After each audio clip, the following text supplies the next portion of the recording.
오늘 1절 말씀을 보시면 주님께서 날 때부터 맹인된 사람을 보셨다. 이제 이렇게 말씀을 시작하고 있는데 여러분 사실 사람은 여러 편견을 갖고 살죠. 그래서 흔히 인종, 장애, 이제 직업에 대한 편견을 대표적으로 들고 있는데 이제 예를 들자면 이런 겁니다. 여자는 남자보다 약하다. 이런 편견이 있죠. 근데 여러분 실제로 어때요? 여자가 남자보다 약해요? 꼭 그렇지만은 않은 것 같으죠. 그렇죠? 세상을 호령하는 남성이라 할지라도 한 여성 앞에 꼼짝도 못하는 일이 빈번하게 일어났죠. 그래서 이제 이런 것들을 편견이라고 볼 수 있습니다. 또 이제 특정 인종이 열등하다. 과거 이제 이런 사상에 빠져서 한 민족을 말살시키려고 했던 그런 시도도 있었죠. 근데 그것은 사실 편견이죠. 사실이 아닙니다. 이제 이런 편견에 휩싸여서 살아가는 것이 바로 사람인데, 특별히 이제 장애에 대한 편견이 또 사람들에게 있다는 것입니다. 그래서 이제 장애를 가진 분들에게 물어보면 이제 장애 자체도 굉장히 힘든 일이지만 이제 그에 못지않게 힘든 것이 바로 시선, 편견이다. 이제 이런 이야기를 많이 합니다. 만큼 이제 편견의 대상이 되는 것이 참 힘들고 두려운 일이라고 이야기를 하는데 이제 우리가 살아가는 이 시대가 그렇다면 예수님께서 사신 그 시대는 말할 것도 없겠죠. 그래서 선천적인 장애를 갖고 살아가는 것, 가장 힘든 것이 물론 장애를 갖고 생활하는 것이겠지만 이제 그에 못지않게 힘든 것이 바로 편견의 대상이 되는 것. 이것이 굉장히 힘들었을 것이라 우리가 짐작해 볼 수가 있습니다. 그래서 예수님 당시 예수님의 제자들의 시선을 보면 이제 유대인들이 어떤 시선으로 이 선천적인 장애인들을 바라봤는지를 알 수 있는데 오늘 말씀 2절에 보면요. 어떤 시선으로 그를 봤냐 하면 이 사람은 죄인이다. 이 사람은 죄를 지어서 벌을 받고 살고 있다. 이제 이런 편견으로 선천적인 장애인들을 대했다는 것입니다. 예수님을 따라다니면서 신앙을 배운 제자들도 보니까요. 다를 것이 없어요. 이 사람은 죄인이다. 그 렌즈를 끼고 맹인을 바라보며 살았다는 것이고 이제 그 편견을 가진 눈으로 예수님께 이런 질문을 하는 것을 보게 됩니다. 예수님, 이 사람이 맹인으로 태어난 것이 누구의 죄 때문입니까? 자기 죄 때문입니까? 아니면 그 부모의 죄 때문입니까? 이제 그들은 둘 중 하나라는 강한 확신이 있었기 때문에 양자택일의 질문을 하는 것을 보게 됐죠. 그런데 제자들의 이런 편견 어린 질문에 주님께서 아주 놀라운 말씀을 주시는데요. 이런 말씀입니다. 이 사람이 맹인된 것은 이 사람이나 그 부모의 죄 때문이 아니다. 그에게서 하나님이 하시는 일을 나타내고자 하시기 때문이다. 이제 이렇게 말씀을 주세요. 참 너무나 놀라운 말씀이죠. 당시 대부분의 사람들이 이런 종류, 이런 불행은, 이런 고통은 다 죄 때문에 빚어진 일이다. 이렇게 생각하며 살았습니다. 그러니까 장애를 겪고 있는 그 당사자도 그리 생각하면서 살았을 것인데 나는 죄짓고 벌받는 일이라 생각하며 그리 살았을 것인데 주님은 그게 아니라고 하세요.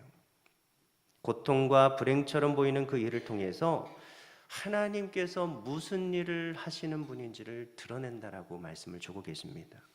그러니까 주님 말씀에 따르면 나에게 또는 이웃에게 닥쳐온 고통과 아픔을 만약 하나님께서 허락해 주셨다 그러면 무엇을 생각해야 된다는 거예요? 바로 그 고통과 불행처럼 보이는 그 일을 통해서 하나님께서 하나님의 영광을 드러내신다는 거예요. 여러분들 이거 기억해 주셨으면 좋겠습니다. 그것이 아무리 내 눈에는 불행처럼 보이고 벌 받는 것처럼 보이고 그렇게 느껴지고 해결 가능성이 없어 보이는 문제처럼 보여도 또 심지어는 평생 동안 고통받아야 하는 일처럼 보여도 하나님께서는요 그 일을 통해서 그 문제를 통해서요 하나님이 어떤 일을 하고 계시는 분이신지를 나타내 보이신다는 것입니다. 여러분 이 맹인이 증거가 되죠. 그가 만약 볼 수 있었다면 그는 성경에 기록되어 되지 못했을 것입니다. 그가 맹인이었기 때문에 주님을 만나게 됐습니다.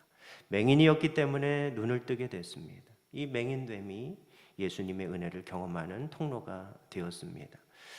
그러므로 믿음의 사람이라면 이거 기억하셔야 됩니다. 나나 혹시나 내 이웃의 불행과 아픔이 있다면 좌절만 하고 있어서는 안 된다는 거예요. 실패했다고, 또 중병에 걸렸다고, 또 내 힘으로 해결받을 수 없는 그 어떤 큰 문제를 만나게 되었더라도, 심지어는 사랑하는 가족의 죽음을 만났을지라도 좌절만 하고 있어서는 안 된다는 것입니다. 주님께서 그러시는 거예요. 그 어떤 종류의 아픔과 고통도 만약 하나님께서 허락하셨다면 하나님은 그 고통을 통해서, 하나님께서는 그 아픔을 통해서 하나님이 어떤 분이신지를 드러내신다는 거예요. 아직은 잘 모를 수 있어요. 고통 가운데 지날 때는 모를 수도 있습니다. 그러나 분명한 것은 반드시 그를 좌절해서 일으켜 세우시고요, 그를 통해서 하나님의 영광을 드러내신다는 것입니다. 여러분 보십시오. 제자들도 그랬습니다. 맹인을 죄인으로 여기고 죄짓고 벌받는 사람쯤으로 여겼어요. 저 인생은 이제 앞으로 구걸하다 끝날 인생으로 그렇게 여겼습니다. 그런데 주님은요, 누구나 욕하고 멸시하는 그 한 맹인을 통해서 아주 놀라운 일을 이루시는 거예요. 하나님께서 어떤 일을 하시는 분이신지 실제로 드러내 보이신다는 것입니다. 그래서 오늘 6절, 7절 말씀 우리 다 같이 한번 읽어보겠습니다. 자, 시작. 이 말씀을 하시고 땅에 침을 뱉어 진흙을 이겨 그의 눈에 바르시고 이르시되 실로암 못에 가서 씻으라 하시니, 실로암은 번역하면 보냄을 받았다는 뜻이라. 이에 가서 씻고 밝은 눈으로 왔더라. 아멘. 주님이 침으로 진흙을 이겨 그 맹인의 눈에 발라주셨습니다. 제가 이거 묵상하면서 한번 생각해 봤어요. 여러분들 그 침으로 진흙 만들어 보셨어요? 만들어 보셨어요? 그러니까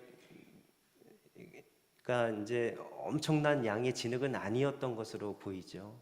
주님께서 정말 침으로 진흙을 빚어주셨는데 눈이 이제 감길 정도로 그렇게 하셨겠죠. 그리고 그 맹인의 눈에 그 진흙을 발라주신 거예요. 그리고 실로암 못에 가서 씻으라고 말씀을 주셨습니다. 왜냐하면 분명한 목적이 있어요. 하나님께서 어떤 일을 하시는 분인지 그 맹인된 사람을 통해서 드러내시기 위해 그를 실로암으로 보내셨다는 거예요. 그는 그 부르심에 순종했고요. 놀라운 것은 맹인되었던 그가 어둠을 벗어버리고 밝은 눈이 되어서 돌아오게 됩니다. 여러분 생각 한번 해보십시오. 날 때부터 보지 못했던 사람이 얼마나 그 날을 학수고대 했겠습니까? 여러분 어쩌면 그는 믿음과 현실의 괴리를 느끼고 살았을 거예요.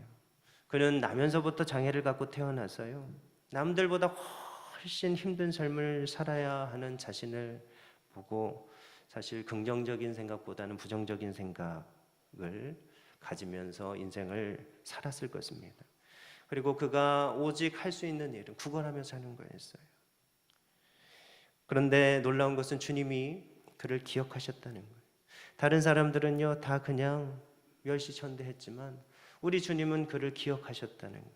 그리고 주님이 정하신 그 때가 되니까요, 주님께서 그를 고치시기로 마음먹으셨고요, 그를 고치시기 위해서 그에게 꼭 필요한 말씀을 주셨어요. 그를 일으켜 세우실 말씀을 주셨습니다. 그 구원의 말씀이 뭐였어요? 너는 실로암 못에 가서 눈을 씻어야 된다. 여러분 그 맹인의 삶을 어떻게 건져주시냐? 그에게 말씀을 주셨다는 거예요. 그를 실로암으로 보내셨다는 거예요. 그가 맹인의 삶에서 건짐받기 위해서 주님이 부르셨을 때 그는 선택을 해야만 했습니다. 사람들이 여전히 규정하는 대로 죄짓고 벌받고 사는 그 맹인으로 계속 살 것인가? 아니면 하나님께서 어떤 분이신지를 드러낼 사명자로 살 것인가? 그는 택해야만 했다는 거예요. 놀랍게도요, 그는 그 부르심 앞에, 주님의 부르심에 순종해서 더 이상 남들의 편견 속에 살지 않았습니다. 더 이상 남들이 규정하는 대로, 남들이 편견하는 대로 그렇게 살지 아니하고 그는 주님의 말씀을 붙들게 됩니다. 그리고 말씀을 받은 대로 신뢰함으로 떠나게 됩니다. 여러분, 그가 예수님 만나기 이전에는요, 맹인으로 살면서 평생 구걸하며 사는 것이 자신의 운명이라고 받아들이며 살지 않았겠습니까? 하루하루를 구걸하며 연명하며 사는 것이 자신의 생명을 유지하는 유일한 길이라고 믿고 살지 않았겠습니까? 그런데 주님께서는 아주 놀라운 방식으로 그를 그 저주받은 삶에서 건져주시는 거예요. 너는 실로암에 가서 눈을 씻어야 된다. 너는 실로암에 가서 눈을 씻어야 된다. 주님의 은혜가 임했습니다. 살리는 말씀을 주셨을 때 그는 주님의 그 약속의 말씀을 붙들었습니다. 그리고 그 길이 진정으로 그가 건짐받는 길이었습니다. 주님께서는 이처럼 때때로 우리를 놀라운 방식으로 건져주신다는 거예요. 여러분, 맹인으로 살 때는 어떻겠습니까? 그러니까 돈 많은 사람이 큰 돈을 기부해 줘야 내가 좀 편하게 먹고 살 수 있겠다. 내가 나를 돕는 좋은 사람을 만나면 내가 좀 편해지겠다. 그리 생각하며 살지 않았겠습니까? 그런데 주님은요, 그를 아주 놀라운 방식으로 회복시키세요. 그를 실로함으로 보내십니다. 그에게는 두 가지 명령이 주어졌습니다. 첫째, 그는 눈의 진흙을 바른 채 실로함으로 찾아가야 했고요. 두 번째, 실로함 못에 가서 그 물로 눈의 진흙을 씻어내야 했습니다. 여러분, 시각장애인이 특정 장소를 홀로 찾아간다는 것, 이거 쉽지 않은 것이죠. 불가능한 일입니다. 그는 남의 손에 이끌려 가든 물어물어 짐작해 가든 그는 도움을 받고 가야 합니다. 그런데 성경이 놀라운 것을 아주 짧게 증언하는데요, 그가 그곳을 찾았대요. 혼자 힘으로 갈 수 없는 그곳을 결국 찾았습니다. 이게 무슨 말이냐 하면 주의 은혜가 임했다는 거예요. 주님께서는 실로함으로 보내시고요, 절대 내버려 두시는 분이 아니에요. 실로함을 찾을 수 있도록 도우시는 분이 우리 주님이시라는 것입니다. 여러분, 이거 기억해 주셔야 됩니다. 주님께서는 사랑하는 주의 백성들을 실로함으로 보내세요. 영적 소경되었던 이들을 실로함으로 보내셔서 눈을 뜨게 하십니다. 정말 진짜 상상조차 할 수 없는 방식으로 눈을 뜨게 하실 때가 있다는 것입니다. 지금은 고인이 되신 이어령 교수가 있습니다. 그분이 이제 원래는 지독한 무신론자였습니다. 근데 이제 그분이 예수님을 믿고 간증을 했는데 그의 간증에 이런 얘기를 했어요. 아시는 분은 아시겠지만 그분이 이제 지독한 합리주의자, 이제 뭐 지성인으로 평가되는데 굉장히 이성적인 사람이에요. 그래서 그분이 학자로서 예수님을 영접하기 전에 성경을 읽고요, 성경을 아무리 들춰봐도 이걸 믿지를 못하겠다는 거예요. 성경이 너무 오류투성이라는 거예요. 저도 이제 신학생 때 사실 그랬습니다. 이거를 학문으로 보니까요, 보이는 것이 믿지 못할 말들이 너무나 많아요. 그런데 여러분, 제가 이 믿지 못할 말 앞에서 한 말씀을 붙들었어요.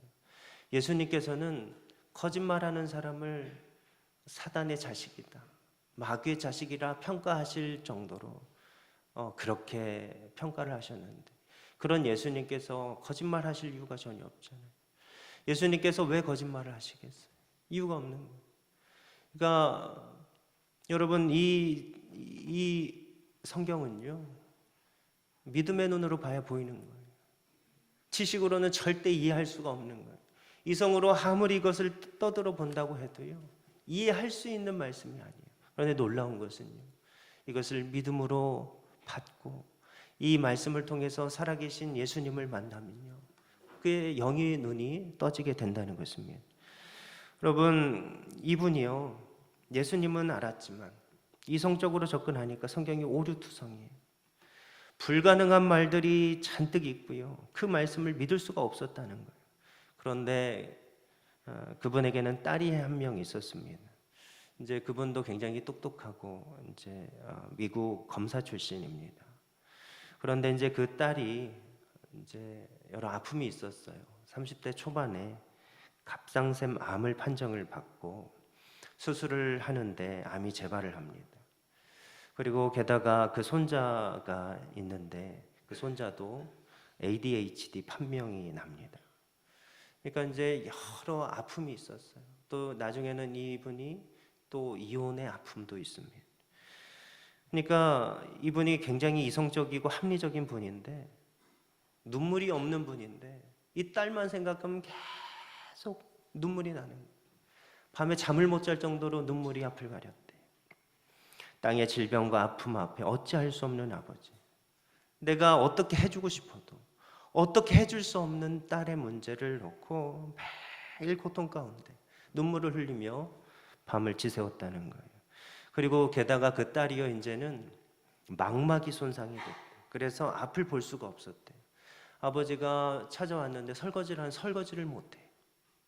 보이지가 않아가지고 설거지를 못합니다. 그러니까 그분이 그런 얘기를 하는 거예요. 애가 똑똑하고 잘 나갔을 때는 걱정을 안 했는데 이런 상황에 이르니 치근하게 느껴지더군요. 냉정한 저도 눈물이 나는 겁니다. 딸애가 소원 하나가 있다고 하더군요. 아버지가 자기를 따라서 교회에 나가주기를 바랐습니다.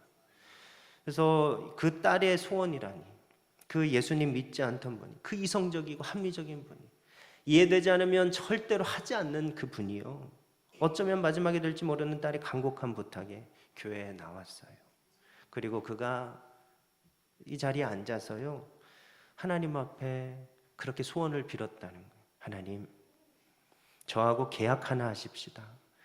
만일 우리 딸이 정말 세상을 볼 수만 있다면 그때부터 제가 가진 능력을 하나님을 위해 쓰겠습니다. 이렇게 무릎을 꿇고 하나님 앞에 빌었다는 거예요. 이 약속은요, 그분과 하나님만 하시는 거예요. 근데 진짜 거짓말처럼 그 따님이 이제 병원에 갔는데요, 국내 병원에 갔는데 그 눈이 깨끗하게 됐다고 그런 판정을 받게 되었다는 거예요. 그러니까 그 약속은 아무도 모르는 거였는데 그 딸이 자신이 눈이 깨끗하게 나았다, 이제 그렇게 전해왔습니다. 그래서 그렇게 믿음 없던 분이요, 그 약속 때문에 하나님을 영접하게 됩니다. 그러니까 그분 말이에요. 아버지가 해준 것은 아무것도 없었지만 딸이 오랫동안 믿어온 하나님은 기쁨을 주고 상처를 치유해 주셨다. 여러분, 그가 딸을 통해서, 딸의 도움을 통해서 주님을 만났어요. 그분은 따님을 통해서 실로암을 찾게 되었습니다. 여러분, 실로암을 찾아 눈을 뜨게 되면 무엇을 보게 돼요? 그동안 보지 못했던 하나님의 은혜가 보이기 시작하는 거예요. 하나님이 얼마나 나를 사랑하셨는지 그게 다 보이기 시작하더라는 것입니다.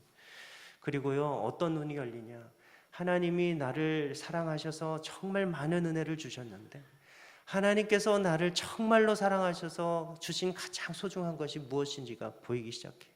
이게 바로 예수 그리스도. 예수 그리스도가 하나님께서 나를 사랑하셔서 주신 가장 최상의 은혜라는 것을 비로소 예수님께서 주신 눈을 통해서 볼 수가 있게 됩니다. 여러분, 지금까지는 그 고통이요, 나를 괴롭히고 나의 삶을 가로막고 나를 주눅들게 하고 나를 어렵게 만드는 것인 줄로만 알았는데 주님께서 주시는 새로운 눈을 갖고 이 세상을 바라보니까요, 나를 정말로 사랑해서 허락하신 것이 바로 그것이고 그 고통이 실로암으로 인도하는 문이 되었다는 것을 깨닫게 된다는 것입니다. 여러분, 영의 눈이 뜨이는 것이 무슨 의미인가? 바로 예수님께서 나의 구원자가 되신다는 이 믿음의 눈으로 세상을 보게 되었다는 것입니다. 지금까지요, 눈이 뜨이기 전에는 구원자가 있다는 얘기를 들어도요, 예수님이 그리스도가 되신다는 이야기를 아무리 들어도요, 그게 나의 삶과는 전혀 상관없어요. 예수님이 그리스도 되시는 것이 나의 삶과 무슨 상관이 있느냐? 그렇게 상관없는 일처럼 느껴지는데요, 예수 그리스도가 나의 삶과 고통에 전혀 상관없는 분처럼 느껴지는데요, 그런데 예수님께서 주신 눈이 열리게 되면, 그 눈을 가지고 세상을 바라보게 되면요, 주님께서 나를 얼마나 사랑하시는지, 사랑해서 무엇을 허락해 주셨는지, 내가 지금 누리고 있는 진정한 복이 무엇인지를 정확하게 알게 되고요, 그게 깨달아지게 된다는 것입니다. 여러분, 보십시오. 주님은 세상의 빛이 되셔서 그에게 나오는 모든 자들에게 빛을 비춰 주시는 분입니다. 주님은 눈을 뜨게 하시는 분이십니다. 여러분, 오늘 말씀에 맹인되었던 자가 다른 사람 손에 이끌려서 실로암으로 갔습니다. 그런데요, 그가 눈을 뜨고 제 발로 걸어 나와요. 예수님 앞에 나옵니다. 그는 본래 죄짓고 벌받았네 이런 편견 가운데 살던 사람이었어요. 손가락질 당하고요, 부걸하며 살던 사람이었어요. 그런데 주님께서는 그를 편견에서 건져주실 뿐만 아니라 그를 증인으로 살게 하십니다. 거룩하신 예수님께 은혜를 입은 증거로 살게 하신다는 거예요. 이게 하나님께서 사랑하신 자들에게 하시는 일이라는 것입니다. 여러분, 사람들이 그를 보고 다 놀랐던 것 같아요. 어떻게 이렇게 변화될 수가 있냐. 그래서 어떤 사람은요, 그가 너무 변해서요, 그 사람이 아니야, 그와 비슷한 사람이야, 이제 이렇게까지 얘기해요. 그런데 그 맹인되었던 사람이요, 어떻게 얘기를 해요? 아니야, 내가 그 구걸하던 사람이 맞습니다. 내가 그 눈이 멀었던 사람이 맞습니다. 그렇게 막 전하고 다녀요. 놀라운 일입니다. 여러분, 우리가 기억해야 될 것, 주님께서는 지금도 우리 각 사람을 실로암으로 보내신다는 것입니다. 주님께서는 영적 소경된 우리를 실로암으로 보내셔서 눈을 뜨게 하신다는 것, 보지 못했던 것을 보게 하시고 하나님께서 어떤 일을 하시는 분인지를 경험하게 하시고 그를 통해 증언하게 하신다는 것입니다. 여러분, 참 여러 가지 방식인 것 같아요. 어떤 분은요, 저도 여러분들을 알지만 어떤 분은 이 이어령 교수님처럼 병든 자녀, 그 병든 자녀를 막 돌보고요, 그를 먹이고 입히고 그리고 그를 필요를 채워주는 그런 방법으로 그를 통해서 실로암으로 보내실 때가 있어요. 어떤 분은요, 남편을 통해서 그 남편을 통해서 실로암으로 보내시기도 하세요. 어떤 분은요, 그 아내를 통해서 그를 실로암으로 보내시기도 하세요. 또 어떤 분은 믿었던 사람, 그 배신을 통해서 큰 고통을 경험하고 그 고통을 통해서 주님께서 그를 실로암으로 보내기도 하신다는 것입니다. 그러므로 여러분, 어떤 아픔을 만났을지라도, 또 어떤 고통 가운데 있을지라도, 또 어떤 불행을 만나셨을지라도 여러분, 주저앉아 계시면 안 됩니다. 그 고통과 아픔으로 생각했던 그것을 통해서 하나님께서는 우리를 실로암으로 보내실 때가 있다는 거예요. 우리가 그 아픔을 통해서 하나님 앞에 나아가면, 우리 주님 은혜를 붙들면요, 주는 그리스도시요 살아계신 하나님의 아들이십니다라고 믿음으로 나아가면요, 주님께서는 그에게 놀라운 일을 행하신다는 거예요. 하나님께서 어떤 분이신가를 그를 통해서 나타내 보이신다는 것입니다. 그래서 여러분, 저와 여러분들에게 주님께서 말씀을 주시고 우리를 실로암으로 보내실 때 저와 여러분들 다 말씀을 붙들고 실로암으로 가시는, 그래서 주님을 만나고 주님께서 주시는 새로운 눈을 가지고 세상을 살아 주님의 증인으로 살아가는 저와 여러분들이 다 되시기를 예수님의 이름으로 간절히 축원드립니다. 우리 이 시간 다 같이 실로암 찬양하고요, 조금 기도했으면 좋겠는데요, 우리 믿음을 담아, 마음을 담아 우리 고백하는 마음으로 실로암을 찬양하고요, 주님, 나에게도 실로암을 허락해 달라고, 영의 눈이 띄어서 예수님을 만나게 해달라고 고백하며 나가겠습니다. 어두운 밤에, 깜깜한 밤에 새벽을 찾아 떠난다. 종이 울리고 닭이 울어도 내 눈에는 오직 밤이었소. 우리가 처음 만난 그때는 차가운 새벽이었소. 주님 마음속에 여명이 있음을 나는 느낄 수가 있었소. 오 주여 당신께 감사하리라. 실로암 내게 주심을 나에게 영원한 사랑 속에서 떠나지 않게. 우리 시간 다 같이 주님 실로암으로 보내실 때 우리를 만나게 해달라고 우리 주님의 이름을 간절히 한번 부르짖고 통성으로 기도하겠습니다. 주여, 걸어가신 아버지 하나님 감사합니다. 하나님은 놀라운 방식으로 우리를 실로암으로 보내시는데, 때로는 고통을 통해서, 아버지는 때로는 상처를 통해서, 때로는 아픔을 통해서, 때로는 배신을 통해서, 때로는 실패를 통해서, 때로는 큰 시련을 통해서 아버지 하나님 우리를 실로암으로 보내시고, 하나님 영의 눈이 떠질 수 있도록 은혜를 주심 우리가 믿습니다.